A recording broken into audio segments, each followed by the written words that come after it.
Surf's up, everybody.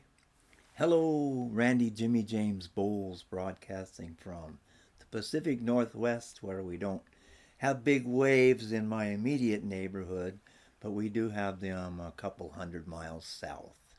Now, you'll notice I'm wearing one of my more colorful vintage, I must say vintage, this is from the 60s, made in Hawaii, Hawaiian shirts. And I got my Hawaiian seagrass hat on, which a lot of Hawaiians like to wear, and Hawaiians who play music like to wear them. And I'm not Hawaiian, but I play some Hawaiian music, so I figured I qualified for the cap. The reason I'm doing this is in honor of a great American band. Five guys walked up to me at Experience Music Project, where I was happily employed from 2000 to 2004, and they were all sporting Hawaiian shirts. And this story is about that and the pandemonium or randemonium that ensued upon their arrival at Experience Music Project. So just sit back, grab a nice cooling drink, some iced tea with a straw maybe, a bit of mint in it, and listen to my story, which I call I Felt Just Like Ed Sullivan, and it's subtitled A Beach Boys Experience Music Project Tale. So let's get started.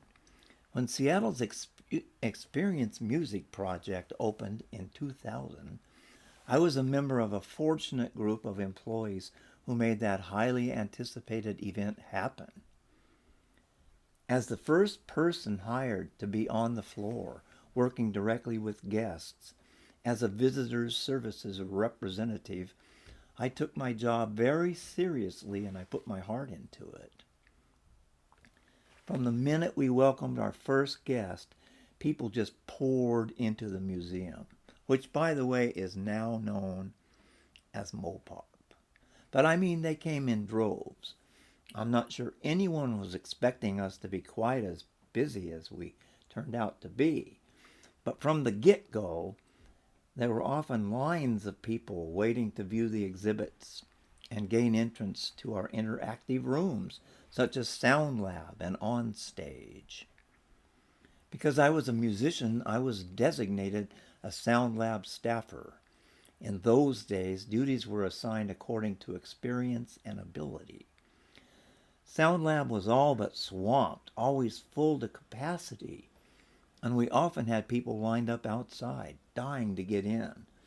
The line sometimes snaked around the second floor.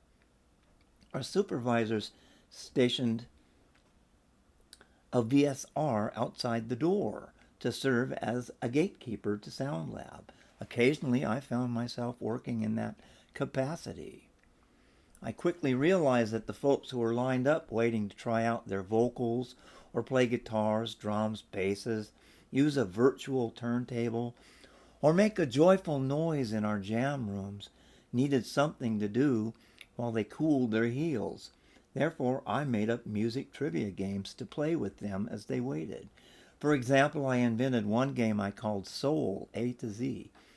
I simply sang the first line or two of popular soul songs running through the alphabet and invited those in line to call out the name of the singer or group whose song I was performing. Because we had a seemingly endless supply of EMP guitar picks, I awarded a pick to each winner. Yeah, I went through thousands of picks.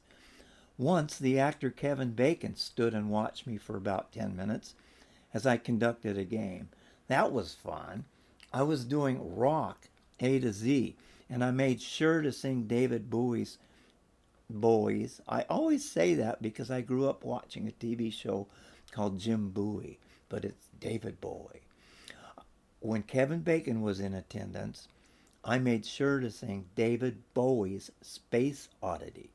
I managed to squeeze in a reference to the Apollo 13 movie while Kevin stood 8 feet away from me.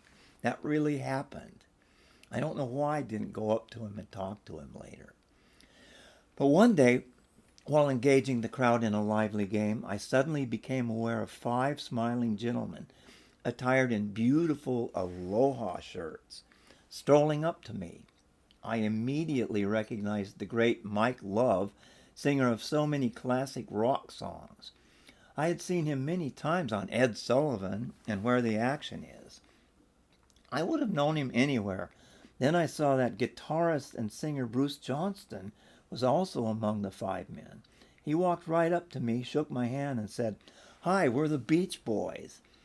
While shaking hands with the rest of the group, I replied, laughing, "I know that. Welcome to Experience Music Project. It's an honor."